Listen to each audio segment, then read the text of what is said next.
Emang ya, gak pernah bikin kecewa kalau kita menikmati quality time di Gapuro Cafe Sidomulyo. Karena vibes-nya bener-bener bikin betah. Buktinya, aku sampai malam ngobrol santai sama Mas Hari selaku pengelola Gapuro Cafe Sidomulyo.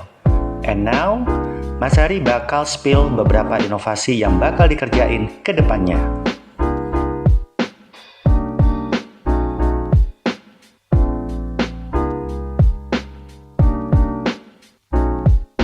Oke everyone, tadi aku udah nyobain beberapa menu yang ada di Gapuro Cafe Sidomulyo. Ternyata pakis hot plate itu merupakan salah satu menu best seller. Penasaran ya? Kok bisa dikatakan best seller? Tapi memang dari sisi rasa enak banget. Serius, sekali lagi kalian juga wajib buat nyobain. Mas, ngomongin masalah menu best sellernya, pakis hot plate. Jujur rasanya enak dan gak kerasa kalau itu pakis. Kalau dilihat dari tampilannya pakis, tapi begitu aku cobain makan gak berasa pakisnya. Anyway, itu pakis gede-gede yang jelas jenisnya beda. Mas Hari Komo sendiri tahu nggak sih Mas jenis-jenis pakis? Setahu saya ini gini ya, jadi di pakis itu ada yang sering ada di pasaran itu ada pakis beras, pakis air, satu lagi ada pakis yang gede-gede itu. Ternyata kan yang gede-gede ini ketika orang cari di hutan itu jarang dijual, jadi jenis itu nggak dibedain gitu. Ini jadi tanda tanya sih buat saya. Kenapa pakis itu kok jarang di pasaran, jarang dijual lah. Jadi mereka nyari di hutan ya, tapi nggak dijual ya. Nah itu dari situ penasaran sih kenapa, ada apa di balik itu gitu. Jadi ada apa di balik pakis? Iya, ada apa di balik pakis ini. Oke. Dari situ coba saya cari informasi ke masyarakat, penduduk. Pakis itu pakis apa sih? Kalau orang sini jawab itu pakis meloko gitu ya. Oh, jenisnya pakis meloko. Nah, saya juga baru tahu itu. Tapi kok kenapa sih susah di pasar itu, di pasaran lah ya, dijual. Saya berusaha mendapatkan pakis tersebut. Akhirnya saya dapat sih. Oh ternyata ini beda memang pakisnya karena gede-gede. Ternyata rasanya pun beda. Dari karakter seratnya kita beda. Terus kemudian dari apa ya, creaminya, terus dari kriuknya itu beda. Dari kersnya juga beda. Oke. Nah dari perbedaan itu sendiri Mas, pakis meloko dibanding dengan pakis-pakis yang banyak dijual di pasaran pada umumnya, itu yang membuat Mas Hari Komo penasaran. Setelah penasaran, Mas Hari sempat masak toh? Ya, masak. Dengan pakis itu kan. Awalnya masak-masak biasa aja ya, dengan bahan pakis meloko. Nah, lalu muncul ide kreativitas untuk dijadikan menu dan itu best seller di Gapuro Cafe Sidomulyo. Itu gimana ceritanya Mas? Ini ketika kita usaha, ketika bahan baku itu tersedia mudah di tempat itu, kenapa enggak? Karena kita prinsip ekonominya masuk. Jadi bahan baku di sekitar kita mudah didapatkan, pasti nilai ekonomisnya rendah dong. Gimana cara kita ngangkat ekonomis ini, nilai ekonomisnya lebih tinggi lagi, punya nilai jual. Betul. Jadi saya bertekad pakis ini harus bisa jadi naiklah nilai ekonomisnya. Gitu. Jadi saya mulai mencoba masakan pakis dengan beberapa resep, beberapa sajian. Itu kurang lebih kita bereksperimen ya, masakan pakis tersebut kurang lebih sekitar 2 bulan. Ya enggak tiap hari, jadi 2 hari kita eksperimen, 3 hari lagi dapat barang. Tuh, ternyata ada satu resep yang mendekati cocok ya sama karakternya pakis tersebut. Oke, kita coba. Nah, kita tes food ini ke pengunjung. Apa ternyata ini kurang seperti ini. Si A kurang ini, si B kurang ini. Nah, kita simpulin ini. Kita simpulin. Oh, ternyata pakis karakter pakis Meloko itu lebih nyaman kita sajikan secara hot plate. Jadi awalnya itu dari eksperimen. Ini bagaimana ningkatin nilai jual jenis pakis Meloko. Ya, betul. Akhirnya eksperimen muncullah ide untuk dikemas, yaitu disajikan dalam bentuk hot plate. Ya, betul. Oke, Mas, tadi aku cobain, rasanya memang nampol banget, enak, dan itu beda nggak sama seperti tumis. Basic dari pakis hot plate itu sendiri, Mas. Nah, nih karena konsep saya sih, konsep kami lah di sini, karena sama-sama tim, kita tampilan kita tetap ke barat-baratan lah. Western. Ini lebih apa ya, lebih gaul. Lebih gaul. Oke. Tampil hot plate. Cuman taste-nya kita tetap mempertahankan taste Nusantara. Rasa Nusantara yang pasti harus bisa diterima lidah orang Indonesia. Orang Indonesia. Oke. Di basic-basicnya kita mulai dari bumbu merah, bumbu kuning. Akhirnya ada salah satu bentuk apa ya? Bentuk rempah-rempah yang kita sajikan bisa menjadikan menu pakis hot plate itu best seller. Oke, Mas, menu udah aku cobain dan barusan aku udah sedikit ngulik-ngulik nih tentang menu best sellernya, yaitu pakis hot plate. Aku juga pengen tahu tentang Gapuro Cafe Sidomulyo. Sebelum aku tanya tentang konsep dari Gapuro Cafe Sidomulyo, Sidomulyo merupakan desa. Ya. Oke. Apa sih, Mas, potensi yang ada di desa Sidomulyo? Sidomulyo itu sebuah desa yang banyak sekali potensi, Mas. Jadi satu, Sidomulyo itu penghasil kopi terbesar Jember. Oke. Penghasil domba terbesar Jember. Dan di situ juga mulai ada apa ya, kerajinan batik. Sidomulyo. Karena ukir-ukiran. Jadi di situ ada pengrajin ukir-ukiran. Jadi dari bahan-bahan kayu tidak terpakai itu dijadikan bahan ukiran.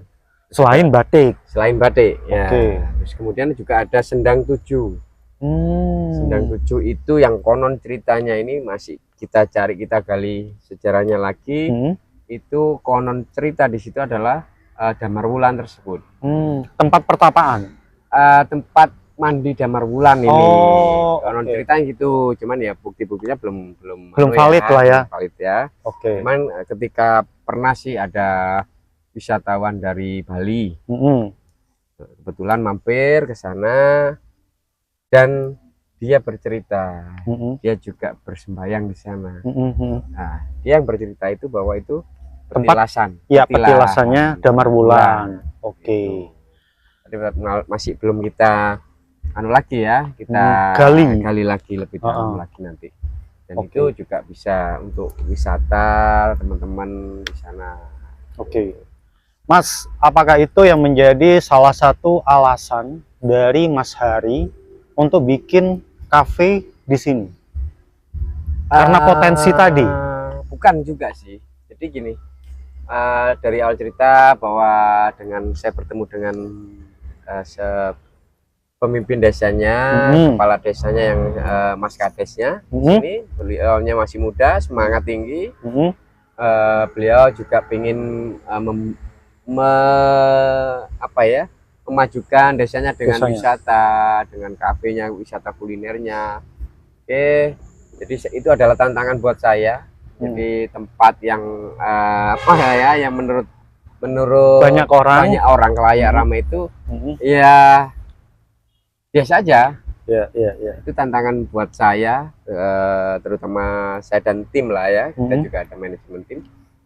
Itu gimana tempat yang tidak potensi kita jadikan potensi yang berlebih, punya nilai jual lagi. Nilai jual lagi. Jadi kita harus bermain konsepnya. Jadi konsep A sampai Z-nya kita harus pelajari semua. Oke. Di sini saya perhatikan banyak sekali pohon-pohon pinus. Berarti mayoritas di daerah sini nih tumbuh pohon pinus ya, hutan pinus. Bisa dikatakan seperti itu, Mas? Bisa dikatakan seperti itu. Jadi di sini lebih banyak hutan pinus ya. Hutan pinus. Ya. Ya. Hutan pinus itu identik dengan suasananya yang rindang, ya kan? Ya. Tenang, udaranya juga adem. Apalagi sekarang sudah ada kafenya juga. Oke. Mas, kafe dibikin di Sidomulyo. Aku perhatiin dari sini konsepnya keren. Aku pengen tahu, ini konsep kafe Gapuro Sidomulyo ini apa? Ketika awal saya datang ke sini, saya lihat di sini, saya bermalam lah. Saya bermalam di sini. Weh, sampai bermalam juga? Malam ya, enggak ini bener-beneran ini. Iya, oke. Dari lokasi atau venue ini yang ada seperti apa, saya hayalkan, saya berhayal ini harus seperti apa, itu baru terwujud konsep. Nah, cuman konsep itu tetap terukur dari saya bagaimana melaksanakan konsep tersebut. Bagaimana teknis pembuatannya itu saya pikir tuh gimana yang lebih masuk akal. Akhirnya tercetuslah ketika pohon-pohon pinus atau apa ya, pohon hutan pinus ini tercetus. Oh, kita sering nih lihat-lihat di TV di luar negeri, ya itu pinus identik dengan apa ya, rumah-rumah kayu, terus ada peternakan. Ya. Jadi itu sedikit gambaran konsep dari kafe ini. Gitu. Jadi dibikinlah konsep kafe Gapuro Sidomulyo ini dengan berbahan dasarnya tuh kayu. Ya. Konsep udah aku tanyain, ternyata adaptasi dari hal-hal yang ada di luar sana. Apapun itu, selama itu bagus, kenapa nggak diterjemahkan di sini, tidak diimplementasikan di sini? Dan itu yang mendorong Mas Hadi Komo menciptakan sebuah konsep kafe yang epik sekaligus estetik dan pastinya nyaman. Karena Mas, buat aku pribadi saat kesini nih, kafe Gapuro Sidomulyo itu bukan hanya sekedar kafe untuk tempat nongkrong, ngopi, ngobrol, tapi bisa more, lebih dari itu. Terus aku tadi perhatiin di belakang sana juga ada bangunan lagi on proses. By the way, itu bangunan buat apa, Mas? Yang lagi on proses ini kita bikin cabin. Jadi ada penginapan. Jadi kita memang konsep kita ke resort. Wih. Nah itu ya. Jadi kita secara bertahap kita mulai bangun resort penginapan. Kemudian kita juga sudah punya ballroom ini. Ballroom. Jadi ada ballroom. Sudah ada kita bikin, sudah selesai. Nah, kalau resort kita baru mulai nih. Nah, ya mohon doanya lah tahun ini kita sudah bikin 20 unit lah. Amin. Nah, amin. Jadi yang lagi kita kerjakan itu ada 2 cabin yang kita persiapkan. Setelah itu kita juga ada minimarket lagi nanti lah. Pengembangan ke depannya itu. Jadi kafe ada, terus resortnya atau cabinnya juga ada. Kalau buat kalian yang pengen bermalam, everyone. Lalu di sini juga ada minimarket. Nanti lokasinya di mana minimarketnya, Mas? Kalau minimarket di tepi jalan utama. Oh, tepi jalan raya ya? Oke. Berarti kalau di tepi jalan raya langsung ini ya? Ya. Ke kafe? Langsung ke kafe tembus. Jadi pintu masuk depan itu minimarket. Oke. Nah, itu nanti kita langsung tembus ke area kafe. Gitu. Mas, hal unik apa yang mendorong orang wajib nih ke sini? Apa yang bisa ditawarkan? Kalau dari sisi menu, oke, aku udah nyobain. Dari sisi vibes, suasananya, oke, enak banget. Buat healing, buat nyantai, buat nongkrong, buat apapun. Hal unik apa lagi nih, Mas? Sehingga orang wajib nih datang, bahkan staycation, karena nanti next ke depannya juga bakal ada resort, ada kabin. Apa? Bisa apa lagi nih di sini nih? Oke, jadi rata-rata di sini suhu pada malam hari itu antara 21 sampai 18 derajat Celcius. Dingin. Dingin lah. Oke. Jadi sekarang kan pingin orang-orang seneng-seneng yang adem-adem. Itu satu. Kedua, ketika di sini adem-adem, kita bisa malam activity, kita bisa barbecue. Oke. Nah, kita bukan grill ya, kita barbecue. Jadi ada smoke beef, nah, seperti itu nanti itu ya. Nah, habis itu kita juga mudah-mudahan lah ini bisa terlaksana. Jadi kita bikin jacuzzi air panas. Tuh ya, jadi bisa berendam air panas di suasana alam yang dingin. Nah, itu. Terus makan barbecue domba, yuk mandi air panas. Nah, itu. Karena cuacanya juga dingin, suhunya juga mendukung. Jadi everyone, seperti yang udah disampaikan oleh Mas Hari Komo, bahwasanya cuaca di sini tuh dingin. Suhunya berapa, Mas? 21 sampai 18. 21 sampai 18 ya. derajat Celcius untuk malam hari. Ini aja tempat aku ngobrol sama Mas Hari Komo, ini pas di depan perapian. Jadi sambil nyantai, tadi habis menikmati menu-menu yang luar biasa dan pastinya best seller. Jadi aku lanjut ngobrol di salah satu spot favorit buat para pengunjung, khususnya kalau para pengunjung itu datangnya malam hari, jadi bisa duduk santai di sini di depan perapian. Jadi udah nggak terasa dingin lagi, everyone. Mas, untuk price-nya, menunya dulu deh. Untuk pakis hot plate satu porsi tadi yang udah aku cobain tuh berapa? Kalau pakis itu kita harga mulai 15.000 sampai 25.000. Untuk domba bakar? Kalau domba kita ada dua ya, domba porsi kecil itu 60.000. Yang small? Yang besar untuk bertiga itu 140.000. 140.000. Oke, itu udah include sama nasinya? Belum ya? Ya. Kadang ada pengunjung yang nggak makan nasi nih, minta kentang, nah itu seperti itu. Oke. Lalu selain apa yang udah disampaikan tadi, kedepannya nih, apalagi yang bakal dibikin, apalagi yang bakal ditambahin di Cafe Gapuro Sidomulyo nih, Mas? Atau mungkin ada tempat gym? Belum lah, belum pikir itu. Oke. Nah, nanti kan ada pengembangan lagi, Mas. Jadi kita ada pengembangan ke bawah, nanti di situ ada juga kafe, cuman yang ini pemandangan ke sungai. Nah, itu ada di atas sungai nanti. River. Iya. Oke. Jadi itu ya. Jadi ada kafe lagi, ada juga saya disiapin jogging track. Jadi pengunjung di sini bisa berolahraga sambil ngafe dengan udara yang masih segar. Nah, itu kan kalau udara segar kita nambah nih usia 1 hari lagi kan gitu.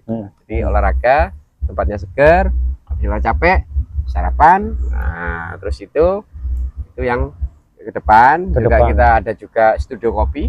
Studio kopi, oke. Nah, jadi kita kopi yang ada di sekitar kafe ini itu kita kelola secara baik. Nah, kita nanti sajikan seperti apa dan bisa dibeli di kafe.